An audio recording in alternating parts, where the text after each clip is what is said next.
given that the bond energies of hydrogen and chlorine are given to be 430 and 240 respectively, और आपको enthalpy of formation of HCl given है -90। Bond enthalpy HCl का पूछा गया कितना होगा। अब देखिए, क्योंकि अगर हम इसका ग्राफ ड्रॉ करें तो ग्राफिकली ये ऐसा दिखना चाहिए, क्योंकि आपके पास जो ये वाला पोर्शन का एनर्जी गैप है, this is given to be -90, और ये जितनी हाइट गई है ये है इसका जितना कि इसका बॉन्ड आपको लग गया देने में, राइट। तो जितनी आपके पास यहाँ पे गिरावट हुई है ये 90 की, इंक्लूडिंग दिस वैल्यू, ये है आपके पास बॉन्ड इंथैल्पी ऑफ HCl। तो पहले मैं ये देख लेता हूँ कि हमने कितने इसको एनर्जी सप्लाई किया है। तो आपके पास ये 430 का आधा करना पड़ेगा 215, और 240 का आधा आपको करना पड़ेगा 120, तो ये आ जाता है 335। आधा मैंने इसलिए किया क्योंकि आपके पास जब HCl बनेगा तो आपके पास केवल हाइड्रोजन का आप हाफ मोल ही यूज करेंगे, half mole hydrogen and half mole chlorine, तो आपके पास बनेगा HCl का 1 मोल। अब 335 ये आ गया, प्लस बाकी का 90 आप इसमें कर लीजिए, तो आपके पास आ जाता है 425, और ये एनर्जी जो है रिलीज होनी चाहिए या एब्जॉर्ब होनी चाहिए, आपको यहाँ से पता चल जाएगा, क्योंकि ये बॉन्ड एंथैल्पी है, so it must be absorb, so it is 425।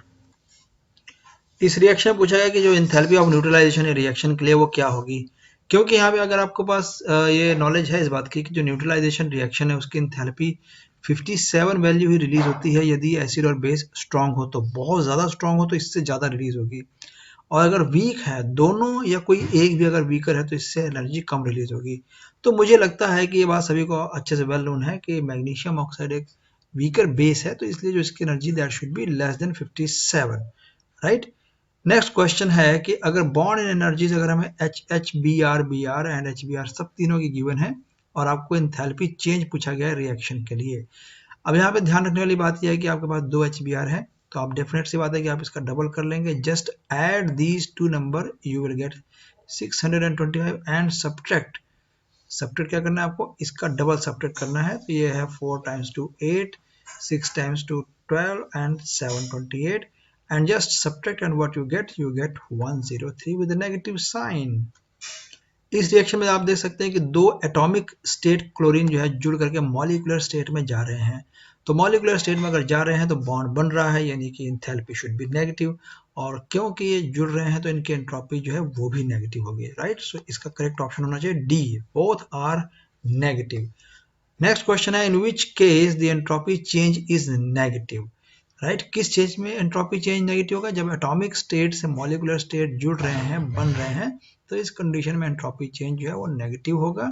बाकी सभी केसेस में चाहे आप लिक्विड से वेपर बनाएं या गैस को एक्सपैंड करें, सॉलिड से गैस बनाएं, तीनों केसेस में जो एंट्रोपी है वो इंक्रीज होगी, और ये पॉजिटिवली इंक्रीज हो जाएगी।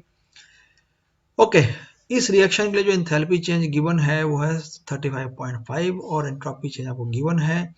रिएक्शन स्पॉन्टेनियस कब होगा, यहाँ पे बड़ी क्लियर सी बात है कि अगर एंथैल्पी और एंट्रोपी दोनों पॉजिटिव होते हैं तो ही आपके पास टेम्परेचर का रोल शुरू हो जाता है, राइट। दोनों ही अगर पॉजिटिव होंगे तो टेम्परेचर का रोल होगा, अगर दोनों नेगेटिव होंगे तो भी टेम्परेचर का रोल होगा।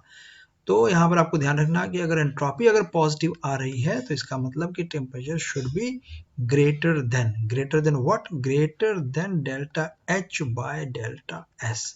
तो डेल्टा H की मैं यहाँ वैल्यू लिख रहा हूँ 35.5 इंटू 1000, बिकॉज यहाँ पे आपको दिख रहा है किलो है, और यहाँ पर आपको सिर्फ जूल दिख रहा है, तो इसको आप डिवाइड कर लीजिए 83.6 से, and when you divide it तो आप देख सकते हैं कि यहाँ पर ये 35 है, ये अगर 8 होता तो आप 8 इंटू 4 देखते हैं 32 आता, तो हमारा आंसर 4 वाला सही होना चाहिए। 4 केवल ए और डी में है, लेकिन temperature must be greater than 425। All right, next question है, for a sample of perfect gas when its pressure is change isothermally, right. तो यहाँ पर आप देखेंगे आइसोथर्मली एक शब्द यूज किया गया फ्रॉम PI टू PF। तो PI टू PF हमेशा इनिशियल बाय फाइनल प्रेशर, इसके लिए उल्टा होता है, वॉल्यूम के लिए होता है final over initial, right, Boyle's law उसके अकॉर्डिंग। सो एंट्रोपी चेंज पूछा गया। अब देखिए एंट्रोपी चेंज में आपके पास इसमें चारों ऑप्शन में से कम ये ऑप्शन दोनों गलत हो जाएंगे, राइट। क्यों गलत हो जाएंगे वो आप समझ सकते हैं। एंट्रोपी का जो यूनिट है वो है जूल पर केल्विन, और आप यहाँ देखेंगे कि इस N का जो यूनिट है वो है मोल, R का जो यूनिट है मोल पर मोल पर केल्विन, और साथ में होता है एक जूल, राइट। सो आप देख सकते हैं कि ये मोल और मोल कैंसिल हो जाते हैं, and we are left with joule per kelvin. So ये की ऑप्शन हो गया कि एन आर होना चाहिए, इसके साथ में टेम्परेचर का फैक्टर जैसा इसमें और इसमें दे रखा है, ये नहीं होना चाहिए, साथ ही P I by P F होना चाहिए, राइट। सो इसका आंसर होना चाहिए बी। ऑल राइट, अब नेक्स्ट क्वेश्चन हमारे में बड़ा ही सिंपल। आप देख सकते हैं कि इस क्वेश्चन में आपको पूछा गया कि करेक्ट थर्मोडायनेमिक कंडीशंस क्या होंगी एक स्पॉन्टेनियस रिएक्शन के लिए। एक स्पॉन्टेनियस रिएक्शन के लिए क्या होनी चाहिए, तो क्या कंडीशन हो सकती है? एक तो एंट्रोपी पॉजिटिव होनी चाहिए और एंथैल्पी नेगेटिव होनी चाहिए। That's all, this is the answer, right answer. Liquid और वेपर के इक्विलिब्रियम के लिए इनमें से कौन सा रिलेशनशिप करेक्ट होगा? देखिए ये रिलेशनशिप बेसिकली क्लासियस क्लैपिरॉन इक्वेशन कहलाता है, राइट। और ये केवल बी ऑप्शन है, इसमें आप कुछ नहीं कर सकते। अगर आपको इक्वेशन पता है तो आप टिक कर सकते हैं, otherwise there is no way to solve this question. Which of the following statements is correct for the adsorption of gases? तो पहले आपको एडजॉर्प्शन पता होना चाहिए कि सरफेस के ऊपर जब भी कोई गैस का पार्टिकल यहाँ पर कंबाइन हो जाता है, सरफेस से बाइंड हो जाता है, बेसिकली बाइंड, मैंने वर्ड यूज किया बाइंड, ठीक है, बाइंड, बॉन्ड, बॉन्डेड। तो इस कंडीशन में जब भी ये बाइंड या बाउंड होगा तो हमेशा ही एक बॉन्ड इंथैल्पी रिलीज होनी चाहिए। सो डेल्टा एच जो है ये आपके पास नेगेटिव होना चाहिए, और क्योंकि बाउंड हो जाएगा, बाउंड होने के बाद तो एंट्रोपी हमेशा ही नेगेटिव होनी चाहिए। तो एंट्रोपी नेगेटिव होगी, इंथैल्पी भी नेगेटिव होगी, और ऐसे में आप देख सकते हैं कि अगर एंट्रोपी फेवर नहीं कर रही है, इंथैल्पी फेवर कर रही है, बिकॉज ऑफ ये नेगेटिव साइन है, तो at least enthalpy should be highly negative, right. So correct option is B. All right, next question है हमारे पास जीनॉन के लिए, या कोई एक्स गैस आप समझ सकते हैं, ये एक्स गैस लाइक नाइट्रोजन, जैसे N2O4 से ये NO2 बनता है, इसके लिए बात हो रही है। इसमें आपको इंटरनल एनर्जी चेंज दे रखा है, यहाँ ध्यान रखना कि इंथैल्पी चेंज नहीं है, इंटरनल एनर्जी चेंज दे रखा है, और यूनिट्स पे जरूर ध्यान देना, किलो कैलोरीज, राइट, यहाँ पर कैलोरी है। और आपके डेल्टा जी पूछा गया। अब डेल्टा जी क्योंकि delta H minus T delta H होता है और मुझे डेल्टा एच नहीं पता, सबसे पहले मैं डेल्टा एच निकालूंगा। Delta H should be equal to delta U plus P delta V, और यहाँ पे मुझे प्रेशर अवेलेबल नहीं है तो मैं यहाँ पे इसको रिप्लेस कर लूंगा, इस चीज को, delta U plus delta N R T, where N is number of moles of gases. So we get 2.1 plus delta N की वैल्यू आएगी 2। आप देखेंगे यहाँ पर 2 मोल्स है और यहाँ पर कोई भी गैस नहीं है, राइट। सो इधर ध्यान रखना कि 2 टाइम्स आर की वैल्यू कैलोरीज में आती है 2 ही होती है, 1.98 और वैसे होती है, मैं अप्रोक्सीमेटली 2 ले रहा हूँ, और टेम्परेचर है 300, और ये सारा रिजल्ट जो आपके पास आएगा, राइट, ये सारा रिजल्ट जब आपके पास आएगा तो ये आएगा किलोज में, सॉरी ये आएगा कैलोरीज में आएगा। किलो के लिए इसको हमें करना पड़ेगा 1000 से डिवाइड, राइट। तो आप देख सकते हैं कि ये मेरे पास जो नंबर आता है 2 इंटू 2 4 इंटू 3 12, तो ये आ जाता है 2.1 और 1.2, मतलब आ जाता है 3.3, राइट। तो ये मेरे पास आएगा 3.3 किलो कैलोरी में डेल्टा एच, राइट। अब मुझे चाहिए डेल्टा जी की वैल्यू, तो भाई डेल्टा जी कितना होगा, delta H minus T delta S होता है, आपको पता ही है। तो डेल्टा एच तो हो गया 3.3 माइनस टेम्परेचर की वैल्यू है 300, और एंट्रोपी चेंज है 20, और यहाँ पे ध्यान रखना किलो कैलोरीज नहीं है, किलो कैलोरीज है, तो मैं फिर से इसको किलो में चेंज करने के लिए डिवाइड बाय 1000 करूंगा, राइट। तो ये आपके पास दोनों सॉल्व आउट होकर यहाँ पे 6 आ जाएगा, 6 minus 3.3 it is 2.7। Okay, so A reaction having energies of activation for forward and backward दोनों इक्वल है, यानी कि ये ग्राफ कुछ इस तरीके से होना चाहिए। ऐसे आप खुद ही देख सकते हैं कि जो रिएक्टेंट है और प्रोडक्ट्स है उनकी एनर्जीज अगर बराबर ही हैं तो इसका एंथैल्पी चेंज जीरो होगा। डेल्टा जी जीरो तब होता है जब इक्विलिब्रियम होता है चेंज, राइट, और एंट्रोपी चेंज का जीरो होना मैंने आज तक कभी सुना नहीं ऐसा कोई case. Okay, in which of the following reaction the standard entropy change is positive, right. So एक तो एंट्रोपी चेंज आपको पॉजिटिव देखना है, और दूसरा gives free energy, it should decrease, मतलब कि with temperature increase it should go on decreasing. तो एंट्रोपी का तो हमें पता चल जाता है कि हम रिएक्शन से एंट्रोपी चेंज पॉजिटिव पता कर सकते हैं, पर गिब्स एनर्जी चेंज नहीं पता कर सकते, right. So let us go for the options, और इन चारों ऑप्शन को आप देखेंगे तो आप समझ जाएंगे कि यहाँ पे आपके पास हाफ मोल से 1 मोल गैस बन रहा है, means there is a positive half increase, और बाकी आप देख सकते हैं इसमें हाफ डिक्रीज हुआ है क्योंकि यहाँ पे टोटल 1.5 मोल है, 1.5 मोल से एक घट गया, यहाँ पर आपके पास आधे से 0 हो गया, और यहाँ पर आप देख सकते हैं कि यहाँ पर आपके पास आधे मोल हैं तो आधे ही रह गए। तो इसका जो करेक्ट ऑप्शन है दैट इज A option.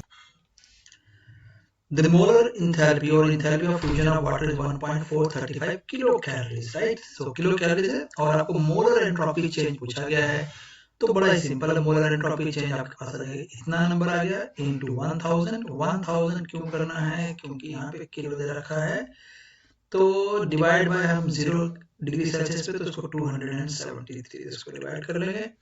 अब आप देख सकते हैं कि अप्रोक्सीमेटली ये 1500 के आसपास आता है और ये अप्रोक्सीमेटली 300 के आसपास आता है, तो डिवाइड करने के बाद आपका आंसर आना चाहिए 5, right. If the enthalpy change for the transition of a liquid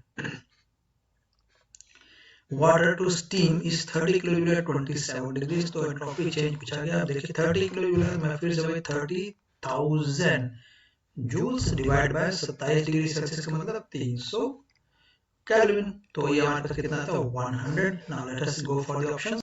so इन चारों ऑप्शन में से ये वाला ऑप्शन करेक्ट है। Okay, the standard enthalpy of x2 y2 and xy3 are 60 40 50 and इस रिएक्शन के लिए आपको इक्विलिब्रियम होने के लिए टेम्परेचर पूछा है, टेम्परेचर क्या होना चाहिए, राइट। सो सबसे पहले तो हम इसका एंट्रोपी चेंज निकालेंगे कि इसका एंट्रोपी चेंज कितना आएगा, राइट। तो उसके आपका जो ये प्रोडक्ट है XY3, इसकी एंट्रोपी क्योंकि 50 है तो मैं 50 में से माइनस कर दूंगा इन दो रिएक्टर्स की एंट्रोपीज। तो पहले x2 की एंट्रोपी है उसका हाफ करना है, half of 60 and then again minus 3 half, ये जो 3/2 से 3 हाफ ऑफ 40, राइट। तो इसको आप सॉल्व कर लीजिए, 50 माइनस 30 माइनस 60 मतलब ये आ गया माइनस 40। अभी हमारे पास जो चीज आई है ये है entropy change for this reaction.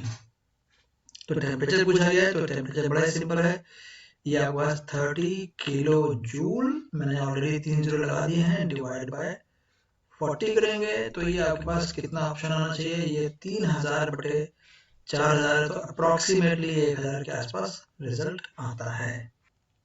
नहीं, 1000 के आसपास नहीं आएगा, बिकॉज यहाँ पे आपके पास ये नंबर जो है ये नंबर जो 30 है, तो अगर मैं 30 को डिवाइड बाय 4 करूंगा तो 7 पे आएगा, तो 750 इसका आंसर होना चाहिए। Alright, so the vaporization of water at 1 atmospheric pressure, the values of delta H and S are given. The temperature at 1 gives energy change for this transformation will be 0. देखिए equilibrium तभी होगा water का जब उसका boiling point होगा, और boiling point एक equilibrium process है, वाटर का बॉइलिंग पॉइंट 373 है, तो यही इसका करेक्ट ऑप्शन हो गया। अगर सेम क्वेश्चन अगर मेल्टिंग के लिए पूछा जाता तो आपके पास आंसर 273 होना चाहिए था, राइट। इसके अलावा किसी और भी टेम्परेचर पे वाटर का जो ये एंथैल्पी वाला एंथैल्पी ऑफ वेपोराइजेशन वाला केस है, ये किसी और टेम्परेचर पे जो डेल्टा जी की वैल्यू है that will now be 0। The values of delta H and delta S for this reaction, यहाँ देखिए आपको गिवन है कि डेल्टा H और डेल्टा S ऑलरेडी गिवन है और पूछा है कि टेम्परेचर कब स्पॉन्टेनियस होगा। तो ऑब्वियसली बात है, आप 170 को 170 से डिवाइड कर लीजिए, यानी कि 170,000 डिवाइड बाय 170, आपके पास ये कुल मिला के आता है 1000 केल्विन। और आप देखेंगे कि मैंने अभी थोड़ी देर पहले हिंट दिया था कि अगर एंट्रोपी भी पॉजिटिव हो और एंथैल्पी भी पॉजिटिव हो तो temperature should be greater then 1000, यानी temperature should be greater then 1000। कौन सा इसमें से, केवल ये वाला 1110। ऑलराइट, नेक्स्ट क्वेश्चन है कि एक PCl5 की डीकंपोजिशन रिएक्शन गिवन है और आपको पूछा गया इसमें कौन सी कंडीशंस करेक्ट है। देखिए PCl5 जो है एक ऐसा मॉलिक्यूल है जिसके अंदर जो है आपके पास 3 क्लोरीन प्लेन है, एक प्लेन के ऊपर है और एक नीचे, और ये जो आपके 2 क्लोरीन प्लेन के ऊपर और नीचे है जिन्हें हम एक्सेल बोलते हैं, यही क्लोरीन डीकंपोज होकर Cl2 बनाता है। खैर जब ये डीकंपोज होगा तो बॉन्ड तो डिसोसिएट होंगे ही, इसलिए डेल्टा शुड बी पॉजिटिव, और क्योंकि पार्टिकल्स भी बढ़ गए तो delta S should also be positive, so correct option is the D1, right? All right, now they identify the statement for the change of Gibbs free energy for the system at constant temperature. इनमें से कौन सी बात सही हो सकती है possibly, right. तो आप देख सकते हैं कि यहाँ पे आपके पास जो है गिवन है केवल C ऑप्शन ही करेक्ट है कि अगर डेल्टा G 0 होगा तो system will be at equilibrium.